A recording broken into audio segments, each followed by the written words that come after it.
Hi everyone, आपका स्वागत है अपने एकेडमी डबल ए में। मैं आपका गोविंद सर। आज हम लोग पढ़ेंगे कक्षा 11 में गणित में अगला पार्ट, जिसमें हम लोगों ने पिछली क्लास में देखा था समुच्चय। क्या देखा था? समुच्चय, जिसका डिफिनीशन हम लोगों ने देखा कि समुच्चय कहते किसे हैं और समुच्चय सिद्धांत को किसने दिया। तो समुच्चय सिद्धांत देने वाले थे जॉर्ज कैंटर नामक वैज्ञानिक। और समुच्चय कहते किसे हैं? तो वस्तुओं या पदों के सुपरिभाषित संग्रह को, वस्तुओं या पदों के सुपरिभाषित संग्रह को ही क्या कहते हैं? समुच्चय कहते हैं। इसमें लास्ट टाइम हमने आपको कुछ एग्जाम्पल बताए थे, तब तक लाइट चली गई थी, एकाएक क्लास रुक गई। आज उसी को हम एक बार फिर से रिपीट करते हैं। जैसे पिछले टाइम हमने आपके सामने कुछ प्रश्न रखे थे कि 100 से कम सभी प्राकृतिक संख्याओं के संग्रह को, 100 से कम सभी प्राकृतिक संख्याओं के संग्रह को समुच्चय कह सकते हैं। तो हमने बताया कि हाँ, 100 से कम सभी प्राकृतिक संख्याओं को, लास्ट टाइम जो हमने सवाल लिखा था एक बार रिपीट करते हैं। 100 से कम सभी प्राकृतिक संख्याओं को, सभी प्राकृतिक संख्याओं को सभी प्राकृतिक संख्याओं का संग्रह। ठीक है, संग्रह कहने का मतलब वे, हमने क्या बताया अभी समुच्चय का डिफिनीशन, कि वे पद या वस्तुएं जिन्हें हम सुपरिभाषित कर सकते हैं, गिन सकते हैं या बता सकते हैं। तो 100 से कम सभी प्राकृतिक संख्याओं को हम काउंट कर सकते हैं ना। काउंट का मतलब 100 के बाद 99, 98, 97, डॉट डॉट 3, 2, 1, यानी हम डिफाइन कर सकते हैं 100 से कम सभी प्राकृतिक संख्याओं को हम डिफाइन कर सकते हैं कि नहीं कर सकते? आसानी से कर सकते हैं। इसके प्रत्येक एक एक अवयव या सदस्य को बता भी सकते हैं।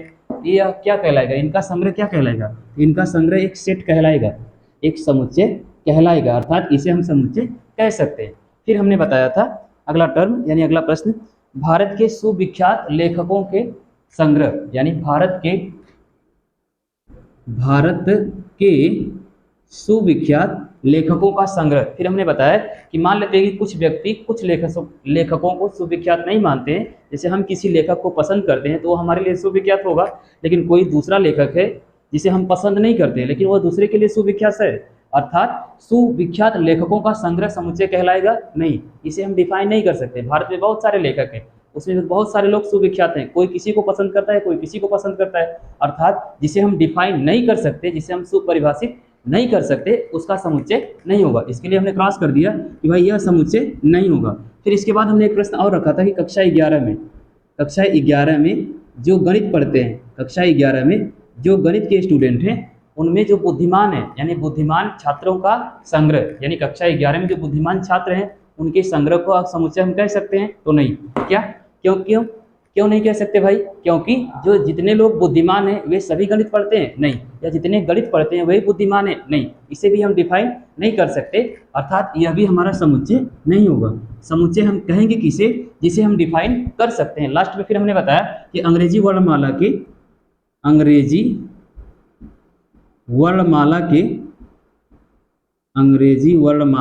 जो स्वर होते हैं, अंग्रेजी वर्णमाला के जो स्वर होते हैं, जैसे ए, ई, आई, ओ, यू, यानी ये जो अंग्रेजी वर्णमाला के स्वर होते हैं, इन्हें हम डिफाइन कर सकते हैं, इन्हें हम परिभाषित कर सकते हैं, इनके प्रत्येक अवयव अर्थात सदस्य को काउंट कर सकते हैं।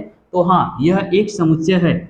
यह एक क्या है? समुच्चय है, अर्थात जिसे हम सुपरिभाषित कर सकते हैं, डिफाइन कर सकते हैं, वह हमारा क्या होगा? समुच्चय होगा। आई होप, उम्मीद करते हैं कि आपको समुच्चय समझ में आया होगा। एक बार हम फिर से रिपीट करते हैं, समुच्चय कहते किसे हैं? तो पदों या वस्तुओं के सुपरिभाषित संग्रह को, पदों या वस्तुओं के सुपरिभाषित संग्रह को ही क्या कहते हैं? समुच्चय कहते हैं। अब इसमें प्रयोग होने वाले कुछ शब्द हैं, जैसे हमने एक बार शब्द को आपके सामने रखा, अवयव या सदस्य या मेंबर। यह अवयव क्या होता है? अवयव कहते किसे हैं? तो अभी तक तो हम लोगों ने देखा कि समुच्चय किसे कहते हैं। तो समुच्चय पदों या वस्तुओं के सुपरिभाषित संग्रह को ही क्या कहते हैं? समुच्चय कहते हैं। अब हमने बताया कि जो समुच्चय होता है, इसके अंदर यानी ऐसी वस्तुएं या पद जिन्हें मिलकर समुच्चय का निर्माण होता है, ऐसी वस्तुएं या पद जिनसे मिलकर जिनसे मिलकर समुच्चय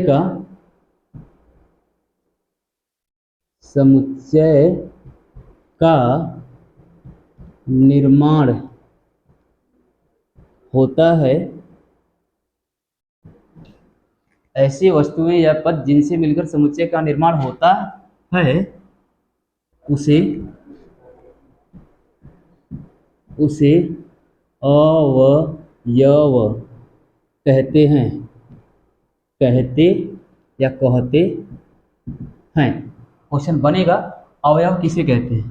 अवयव कहने का मतलब ऐसी वस्तुएं या पद जिनको सुपरिभाषित कर रहे हैं, जिनको इकट्ठा कर रहे हैं, जिनका संग्रह कर रहे हैं। जैसे हम अंग्रेजी वर्णमाला के स्वरों को क्या कर रहे हैं, इकट्ठा कर रहे हैं ना, ए ई आई ओ यू। अब ये जो सुपरिभाषित संग्रह है, सुपरिभाषित वस्तुओं का संग्रह है, इन्हीं की सहायता से हम लोग क्या बना रहे हैं, एक सेट बना रहे हैं ना। मान लेते हैं कि यहाँ पर कोई x एक क्या है, सेट है अर्थात समुच्चय है। तो इन वस्तुओं या पदों के संग्रह को, यानी जिसके संग्रह से हम लोग सेट बना रहे हैं, इसी के प्रत्येक सदस्य को, यानी ए ई या आई या ओ या यू, यानी ये जिन वस्तुओं या पदों का हमने संग्रह किया है, इन्हीं संग्रहित की गई वस्तुओं को ही क्या कहते हैं, अवयव कहते हैं। यानी इनका एक ग्रुप है, यह एक संग्रह है। इस संग्रह को क्या बोलेंगे, यह जो एक संग्रह है, इस संग्रह को तो हम लोग समुच्चय बोलेंगे। क्या बोलेंगे, समुच्चय। यानी ए से यू तक जो स्वरों का समुच्चय है, अंग्रेजी वर्णमाला के ए ई आई ओ यू स्वरों का जो समुच्चय है, मतलब ग्रुप है या संग्रह है, इसे हम लोग क्या बोलेंगे, समुच्चय बोलेंगे। लेकिन अवयव किसे कहेंगे, यानी इस संग्रहित में, मतलब संग्रह की गई वस्तुओं में जो एक प्रत्येक मेंबर होगा, प्रत्येक पार्टिकुलर व्यक्ति होगा या वस्तु होगी, उसे ही, प्रत्येक व्यक्ति को या पार्टिकुलर पद को ही क्या बोलेंगे, अवयव बोलेंगे। यानी समुच्चय में जिन वस्तुओं या पदों का संग्रह किया जाता है, जिनसे मिलकर, यानी छोटे छोटे वस्तुओं या पदों से मिलकर ही समुच्चय का क्या होता है, निर्माण होता है। तो वही जो छोटे छोटे पद होते हैं या संग्रह वस्तुएं होती हैं, उन्हीं पद या वस्तुओं को ही क्या कहते हैं, अवयव।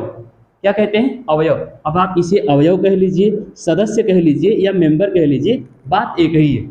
अवयव किसे कहते हैं, तो अवयव वह होता है जो संग्रहित होकर समुच्चय का निर्माण करते हैं। यानी छोटे छोटे वस्तुएं या पद आपस में इकट्ठा होकर एक ग्रुप बनाएंगे और वह ग्रुप एक मजले ब्रैकेट में रख दिया जाएगा। यानी समुच्चय को, सेट को हमेशा किस में रखा जाता है, मजले ब्रैकेट में। हम बताएंगे समुच्चय लिखने का तरीका भी होता है, दो विधियां होती है, एक रोस्टर विधि होती है, एक लेखन विधि होती है। हम बताएंगे, आपको आगे मिलेगा। फिलहाल अभी हम लोग परिचय कर रहे हैं कि समुच्चय किसे कहते हैं। तो वस्तुओं या पदों के सुपरिभाषित संग्रह को समुच्चय कहते हैं। फिर अगला पॉइंट मिला हमें अवयव, अर्थात अवयव किसे कहते हैं। इसको नोट पॉइंट करके चाहे तो लिख सकते हैं, अवयव, अवयव। क्वेश्चन बन सकता है, अवयव किसे कहते हैं। तो अवयव ऐसी वस्तुएं या पद जिनसे मिलकर समुच्चय का निर्माण होता है, अवयव कहलाता है।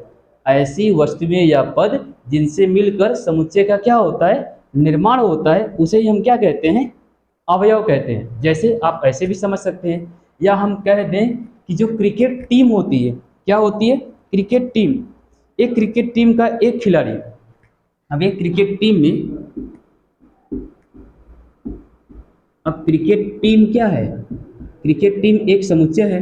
क्रिकेट टीम क्या है भाई, एक समुच्चय है। अब इस क्रिकेट टीम में जो एक खिलाड़ी है, क्रिकेट टीम का एक खिलाड़ी अवयव कहलाएगा, अवयव कहलाएगा। यानी एक क्रिकेट में टीम में कितने लोग होते हैं, 11 लोग होते हैं। अब 11 लोगों का एक समूह होगा, 11 लोगों का क्या होगा, एक ग्रुप होगा, और उस ग्रुप में 11 लोग होंगे ना। 11 में से प्रत्येक व्यक्ति उस क्रिकेट टीम का क्या है, अवयव है। प्रत्येक व्यक्ति उस टीम का क्या है भाई, अवयव है। यानी एक क्रिकेट टीम का जो एक खिलाड़ी होगा, उसे ही क्या बोलेंगे, अवयव बोलेंगे। या ऐसे भी कह सकते हैं कि जो ताश की गड्डियां होती हैं, जो ताश की गड्डियां होती हैं 52, उस गड्डियों में से जो एक पत्ता होगा, उस एक पत्ते को हम क्या बोलेंगे, पूरी गड्डी हमारी क्या हो जाएगी, समुच्चय। और उस पूरे समुच्चय में से यानी एक पत्ता क्या हो जाएगा, उस समुच्चय का एक अवयव हो जाएगा। जैसे क्रिकेट टीम का एक खिलाड़ी क्या हो जाएगा, अवयव। ठीक है। यहाँ और भी डिफाइन अगर हम करें तो कह सकते हैं कि एक जो किताब है, जैसे हमारी एक किताब है, मान लेते हैं गणित की किताब है, तो इस किताब में खूब ढेर सारे क्या हैं, अध्याय हैं, अध्याय है ना। और एक अध्याय में कई छोटे बड़े लेसन हैं, जैसे यूनिट होती है ना यूनिट, अब एक यूनिट में 2 से 4 या 5 लेसन होते हैं। तो एक यूनिट हमारी क्या है, एक यूनिट आपकी समुच्चय है, और एक यूनिट में खूब ढेर सारे लेसन हैं, या ऐसे भी कह सकते हैं कि हमारी एक किताब में खूब ढेर सारे लेसन हैं, खूब ढेर सारे लेसन हैं, और प्रत्येक लेसन में खूब ढेर सारे पेज हैं। यानी एक लेसन में 15 से 20 पेज होते हैं ना, तो हम मान लेते हैं कि हमारा जो पहला लेसन है वह एक सेट है, एक समुच्चय है। तो समुच्चय किसे कहते हैं, समुच्चय में वे वस्तुएं या पद होते हैं जो सुपरिभाषित वस्तुओं का क्या होता है, संग्रह होता है। तो एक लेसन में हम पेज को भी गिन सकते हैं, पन्ने को भी काउंट कर सकते हैं, लाइनिंग को भी काउंट कर सकते हैं। यानी एक लेसन के अंदर जितने भी पेज हैं, जितने भी पेज हैं उनका जो संग्रह होगा उसे क्या बोलेंगे, समुच्चय। क्या बोलेंगे, समुच्चय। अर्थात प्रत्येक पेज यानी एक एक पन्ना जो होगा उस समुच्चय का क्या होगा, अवयव होगा, उस समुच्चय का अवयव होगा। उम्मीद करते हैं कि अवयव आपको जरूर समझ में आया होगा। ठीक है, एक बार फिर से रिपीट करते हैं, अवयव कहते किसे हैं। तो अवयव वह होता है ऐसी वस्तुएं या पद जिनसे मिलकर समुच्चय का निर्माण होता है। यानी जैसे एक क्रिकेट टीम है ना, तो क्रिकेट टीम को बनाने में एक एक खिलाड़ी की आवश्यकता होगी, और हमें 11 लोगों की आवश्यकता होगी। जब एक एक मेंबर को हम चुनेंगे और 11 की एक संख्या बनाएंगे, एक ग्रुप बनाएंगे, संग्रह करेंगे, इकट्ठा करेंगे 11 लोगों को। जब 11 लोग एक साथ इकट्ठा हो जाएंगे तो वह एक समुच्चय कहलाएगा। क्या कहलाएगा, समुच्चय। और उसका प्रत्येक व्यक्ति यानी एक एक पर्सन जो होगा, एक एक जो खिलाड़ी होगा, उस समुच्चय का क्या कहलाएगा, अवयव कहलाएगा। यानी एक क्रिकेट टीम का एक खिलाड़ी अवयव कहलाएगा। या यहाँ पर जो हमने सेट लिखा है, एक समुच्चय लिखा है एक्स, और एक्स के अंदर यह अंग्रेजी वर्णमाला के सभी स्वर है, अंग्रेजी वर्णमाला के क्या है, सभी वॉवेल हैं, और इनके संग्रह को हम एक सेट नाम दे दिए हैं एक्स। अब एक्स जो है एक समुच्चय है जिसमें यह इसके क्या है, अवयव हैं। यानी ए जो है इस पूरे समुच्चय का एक क्या है, अवयव है। ई भी क्या है, अवयव है। उसी प्रकार बाकी वॉवेल्स भी क्या हैं, इस एक्स समुच्चय के अवयव हैं। ठीक है, तो उम्मीद करते हैं कि आपको अवयव जरूर समझ में आया होगा। ठीक है, चलिए आगे बढ़ते हैं। संकेतांक या संकेतन। तो संकेतन से पहले लिखने का तरीका हम देख लें कि समुच्चय को लिखते कैसे हैं। तो समुच्चय को सदैव या संकेतन भी करके हेडिंग लिख सकते हैं। इसमें भी हम संकेतन का मतलब लिखने का तरीका ही बताएंगे। समुच्चय को सदैव कैपिटल लेटर से, समुच्चय को सामान्यतः अंग्रेजी वर्णमाला के संकेतन। हालांकि ऐसा क्वेश्चन बनता नहीं है, लेकिन एंट्रेंस एग्जाम में जैसे हम लोग इंजीनियरिंग कॉलेज में दाखिला वगैरह दिलाते हैं ना, तो वहाँ पर ऐसे बेसिक कॉन्सेप्ट वाले क्वेश्चन बनते हैं। तो उसके लिए हमें जानना जरूरी है। ठीक है, संकेतन, अवयव, समुच्चय या इनकी खोज, जनक, ये सब वगैरह। समुच्चय को सामान्यतः, समुच्चय को सामान्यतः,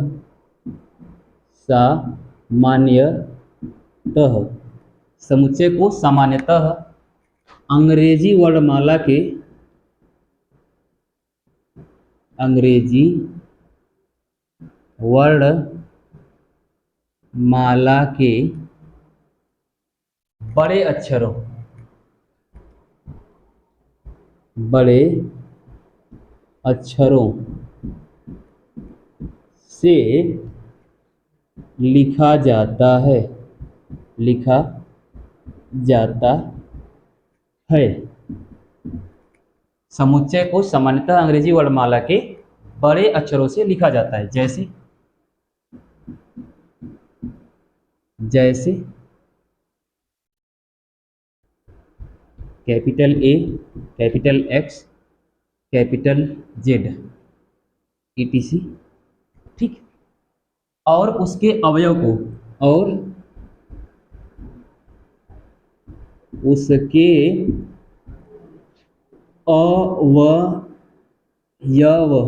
अवयव को हमेशा, हमेशा छोटे अक्षरों में, छोटे अक्षरों में लिखा जाता है, लिखा जाता है।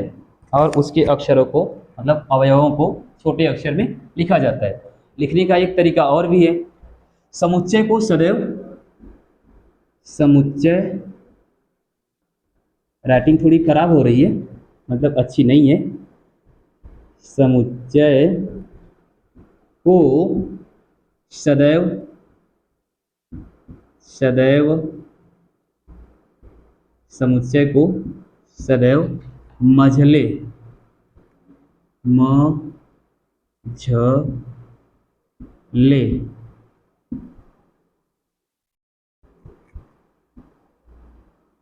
मझले ब्रैकेट में मझले ब्रैकेट में या हिंदी में कोष्ठक में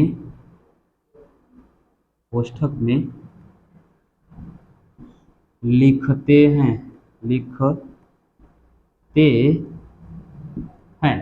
ठीक है।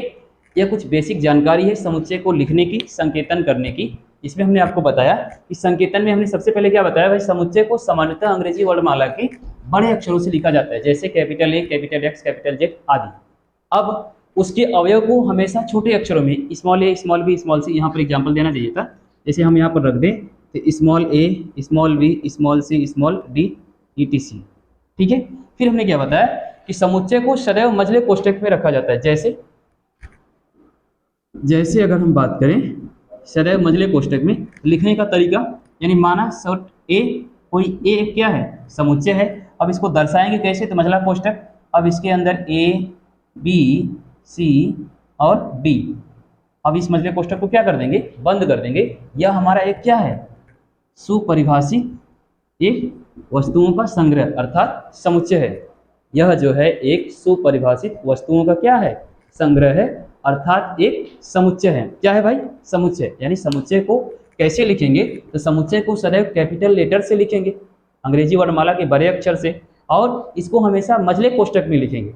और इसका जो अवयव होगा ना, वो हमेशा किस में लिखेंगे, छोटे अक्षर, अंग्रेजी वर्णमाला के छोटे अक्षर। एक चीज और होती है कि इसमें किन्हीं सदस्यों या अवयव को रिपीट नहीं करते हैं, वो हम चीज़ बताएंगे आपको बाद में। बस फिलहाल इतना समझिएगा कि हम इसे लिखेंगे कैसे। लिखने का जो तरीका है, सेट को हमेशा कैपिटल लेटर से डिनोट किया जाता है और इसके अवयव को मझले कोष्ठक के अंदर रखा जाता है, और इसका प्रत्येक अवयव या मेंबर जो होगा, जो सदस्य होगा, वह हमेशा और हमेशा किस में होगा, स्मॉल लेटर में होगा। किस में होगा, स्मॉल, यानी छोटे अक्षर में होगा। किस में होगा भाई, छोटे अक्षर में। ठीक है। तो उम्मीद करते हैं कि संकेतन का मतलब आपको जरूर समझ में आया होगा। संकेतन मीन्स समुच्चय को डिनोट कैसे करेंगे, प्रदर्शित कैसे करेंगे, तो अंग्रेजी वर्णमाला के बड़े अक्षर से। उसके अवयव को किस में लिखेंगे, तो हमेशा मझले कोष्ठक में। अवयव किस रूप में लिखा जाएगा, छोटे अक्षरों में लिखा जाएगा, जैसा कि हमने आपके सामने एक समुच्चय लिख के दिखा दिया। आप चाहे तो इसको क्या अर्थमेटिक के रूप में नहीं लिखा जा सकता है, क्यों नहीं लिखा जा सकता है। अगर हम इसे चाहें तो एक सेट एक्स ले लेते हैं और इसके अक्षर अंदर कुछ नंबरिंग डाल दें, 1 2 3 4। अब क्या नंबरिंग को भी बड़ा छोटा लिखा जाता है, नंबर तो एक जैसा ही लिखे, चाहे बड़ा लिखे चाहे छोटा लिखे, इसके लिए तो कोई स्मॉल कैपिटल नहीं होता है। तो नंबर तो हमेशा नंबर ही रहेगा ना भाई, इसके लिए तो कोई स्मॉल कैपिटल नहीं है। लेकिन जो बाहर अक्षर होगा ना, जिसे आप प्रदर्शित कर रहे हैं कि भाई यह सेट है, इसका कुछ नाम होगा ना, जैसे हमारा कुछ ना कुछ नाम है, उसी प्रकार जो आप सेट देंगे उसका कोई ना कोई नाम होगा ना, उस नाम को आप हमेशा कैपिटल लेटर में लिखेंगे, बड़े अक्षर में लिखेंगे। उसके अंदर जो मेंबर होंगे उनको आप क्या लिखेंगे, छोटे अक्षर में। अब गिनती को तो छोटे अक्षर में नहीं लिखेंगे ना, अब छोटा अक्षर का मतलब एक बड़ा होता है, अब छोटे अक्षर में छोटा लिखेंगे नहीं, नंबर तो नंबर होता है। क्लियर। चलिए, जैसे आपके सामने कुछ हम एग्जाम्पल रखते हैं, ठीक है। या एग्जाम्पल से पहले एक छोटा सा पॉइंट हटाएं इसे।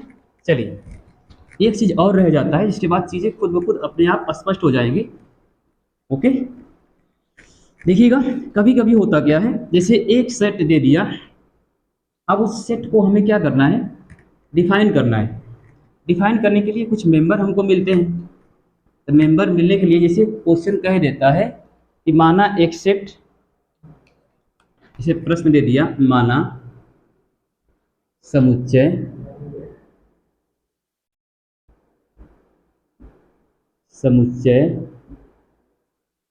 ए बराबर, अब समुच्चय कह रहा है तो ए बराबर क्या लिखेंगे, कैपिटल लेटर। ए जो है कैपिटल लेटर हो गया, यानी ए क्या है, एक समुच्चय है, इसके अंदर कोई अवयव है, ए है, बी है, सी है, डी है। ठीक, इतने ही लोगों को रखते हैं समझने के लिए। अब ऐसे करके दे देता है, फिर हमसे कहता है कि मान लेते हैं कि यह ए है और ए के अंदर ये लोग हैं, यानी ए एक जो है मुखिया है घर का, और इसके घर के इतने क्या हैं, सदस्य हैं, ए बी सी डी, उसके घर के क्या हैं, सदस्य हैं, और ए क्या है, मुखिया है। ए को समुच्चय बोलेंगे, उसके सदस्यों को अवयव बोलेंगे। क्या बोलेंगे, अवयव। अब प्रश्न पूछता है कि माना इसे एक सिंबल देगा, जैसे कह देगा ए बिलोंग ए, यानी small A belong capital A, यानी इसको हम लोग क्या बोलते हैं, बिलोंग बोलते हैं, वी लॉन्ग, क्या बोलते हैं, बिलोंग बोलते हैं।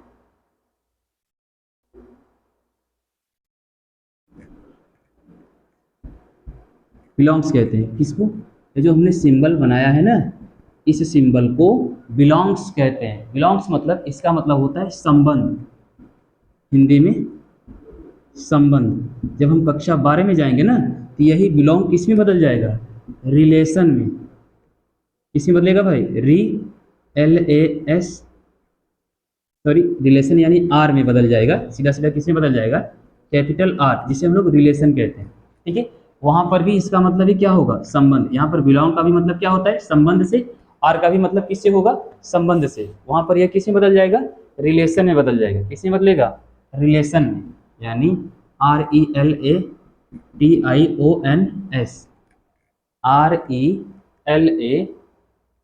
RELATIONS, relation. क्लियर। रिलेशन का मतलब भी क्या होता है, संबंध, और जिसे हम किससे डिनोट करते हैं, कैपिटल आर से। और बिलोंग का मतलब भी क्या होता है, संबंध। यानी कक्षा 11 में हम इसका इस्तेमाल, संबंध का इस्तेमाल करने के लिए बिलोंग्स टू का इस्तेमाल करेंगे या बिलोंग का इस्तेमाल करेंगे। कक्षा 12 में संबंध को प्रदर्शित करने के लिए कैपिटल आर का प्रयोग करेंगे।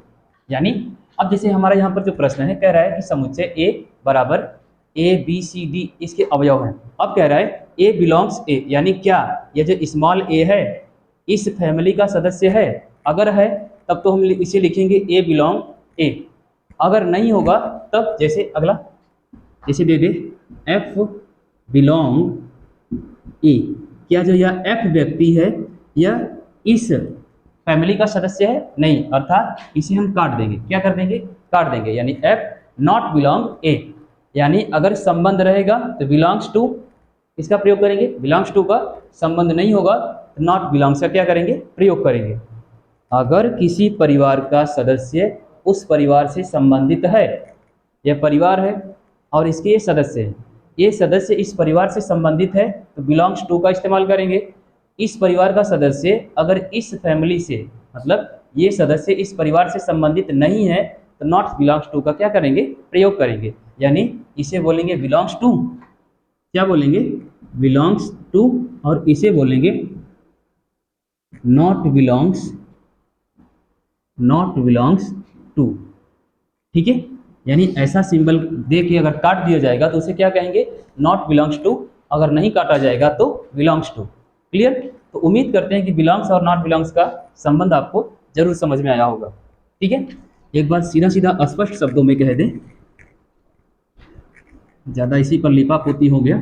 देखिएगा, कहने का मतलब अगर दो लोगों में कोई ना कोई संबंध होगा, दो लोगों में, जैसे एक्स कामा वाई की बहन है, एक्स कामा वाई की क्या है, बहन है, तो यहाँ पर संबंध है ना, एक्स कामा वाई की क्या है, बहन है, एक्स बिलोंग वाई, यह क्या कर रहा है, इन दोनों के संबंध को प्रदर्शित कर रहा है।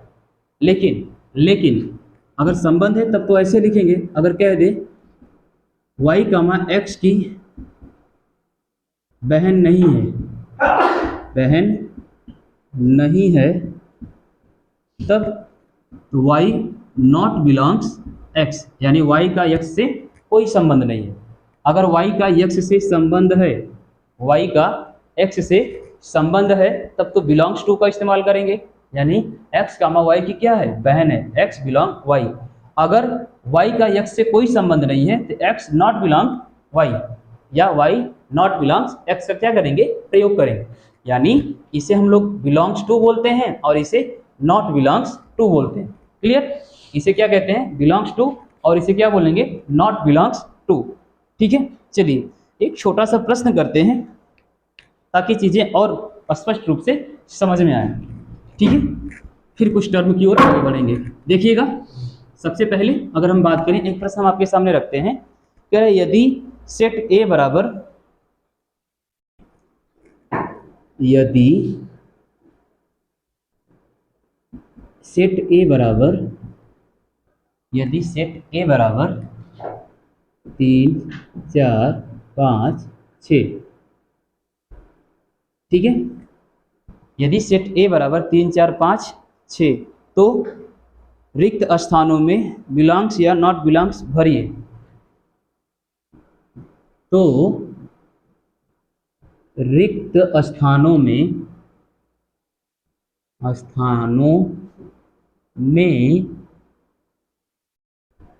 बिलोंग्स या नॉट बिलोंग्स को भरिए। कहाँ भरेंगे भाई? अभी कुछ आपके सामने हम प्रश्न रखेंगे, जैसे पहला ए, दूसरा बी, सी, डी, ई, एफ। कुछ 5 प्रश्न आपके सामने हम रखते हैं। पांचवा ऑप्शन दिख रहा है? हाँ दिख रहा है। चलिए पहला क्या है भाई? पहला है, देखिएगा, 5 dot dot A, 6 dot dot A, 2 dot dot A, 3 dot dot A, 1 dot dot A, 4 dot dot A. यानी यह आपके सामने प्रश्न है और कह रहा है निम्न में से बिलोंग्स और नॉट बिलोंग्स को भरिए। यानी यदि सेट ए बराबर 3 4 5 6 है तो रिक्त स्थानों को भरिए। यानी कहने का मतलब ए जो है एक परिवार है और इसके अंदर रहने वाले ए कुछ सदस्य हैं। यानी यह परिवार हो गया ए और इसके अंदर पाए जाने वाले जो अवयव हैं 3 4 5 इसके क्या हैं? सदस्य हैं। अगर इन संख्याओं का ए से संबंध होगा, इस परिवार से इन सदस्यों का अगर कोई ना कोई संबंध होगा तो वहां पर क्या भरेंगे? बिलोंग्स। अगर इन सदस्यों का इस परिवार से कोई संबंध नहीं होगा या इस परिवार में वह सदस्य होगा जो इससे कोई संबंध नहीं रखता है, उसके लिए नॉट बिलोंग्स। ठीक है। सबसे पहला प्रश्न है 5, यानी इस सेट में, इस समुच्चय में कहीं ऐसा नंबर है 5 जो ए से संबंधित है।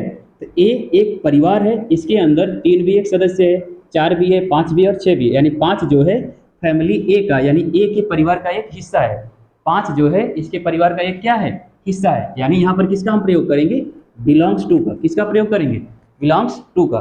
ठीक है। उसी प्रकार अगर हम बात करें 6 का, 6, अब देखेंगे कि एक परिवार ए है, इसके अंदर रहने वाले सदस्यों की संख्या कुछ इस प्रकार है 3 4 5, यानी 6 एक ऐसा व्यक्ति है जो ए के परिवार में रहता है, अर्थात इसका भी संबंध इससे है, यानी बिलोंग्स टू होगा।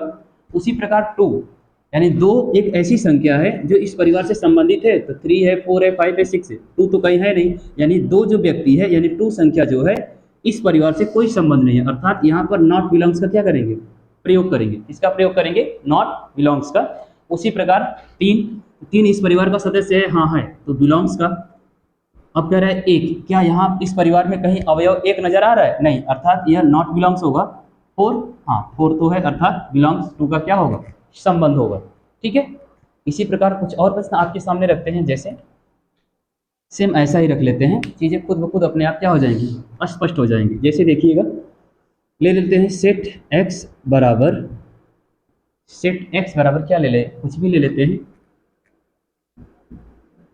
राम लक्ष्मण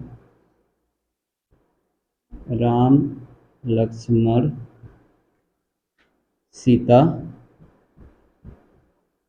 हनुमान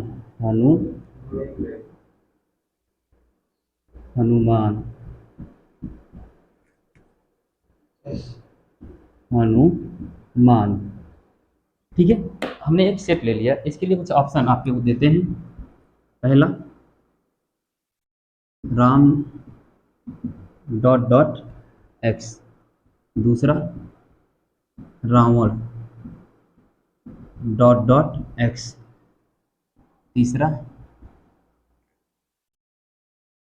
तीसरा अर्जुन डॉट डॉट एक्स, चौथा रख लेते हैं शकुनी डॉट डॉट एक्स। यहाँ पर भी सेम कंडीशन है, तो रिक्त स्थानों पर बिलोंग्स या नॉट बिलोंग्स को भरिए। ठीक है। एक हमने आपके सामने प्रश्न रखा, एक सेट है जिसका नाम एक्स है, इस एक्स नामक व्यक्ति, यानी एक परिवार है या एक घर है या कंपनी है, कुछ भी कह लीजिए, मान लेते हैं कि यह एक परिवार है, एक घर है, और इस घर में रहने वाले व्यक्तियों की संख्या यानी कुछ नाम है, राम, लक्ष्मण, सीता, हनुमान, यानी एक परिवार है और इस परिवार के यह क्या है, सदस्य हैं। क्या है भाई, सदस्य हैं। तो यक्ष नामक परिवार में राम भी रहता है, लक्ष्मण भी रहता है, सीता भी रहती है और हनुमान भी रहता है। राम, लक्ष्मण, सीता तीनों रहते, मतलब चारों लोग रहते हैं। तब कह रहे हैं कि राम का संबंध यक्ष से है। क्या राम का संबंध यक्ष से है? अगर राम जो है एक्स परिवार में रहता है तो संबंध क्या है, बिलोंग्स टू है। अगर इस परिवार में नहीं रहता है तो संबंध नॉट बिलोंग्स टू है।